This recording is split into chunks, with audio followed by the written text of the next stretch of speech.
اعوذ باللہ من الشیطان الرجیم بسم اللہ الرحمن الرحیم رب اشرح لی صدری ویسر لی امری واحلل عقدۃ من لسانی یفقہوا قولی۔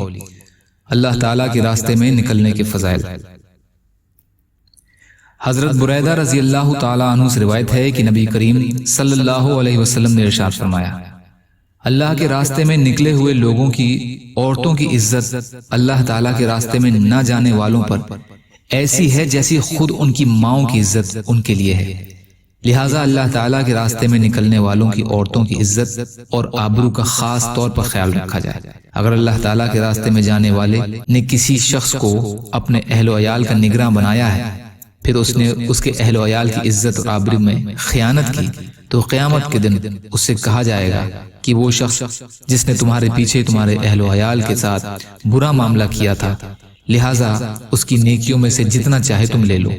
نبی کریم صلی اللہ علیہ وسلم نے فرمایا، ایسی حالت میں تمہارا کیا خیال ہے؟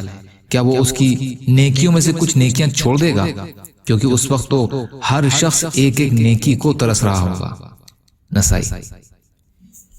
یا اللہ ہم سب کو کہنے سننے سے زیادہ عمل کی توفیق عطا فرما۔ یا اللہ جو مظلوم ہیں، پریشان حال ہیں، بیمار ہیں، قرض میں ہیں، بے روزگار ہیں، محتاج ہیں، ان کی مدد فرما۔ یا اللہ جو دنیا سے ایمان کی حالت میں چلے گئے ان کی مغفرت فرما۔ یا اللہ اپنے حلال میں سے دیجئے، حرام سے بچائیے، اپنے خیر سے بے نیاز کر دیجئے۔ یا اللہ حادثات کی موت سے بچائیے۔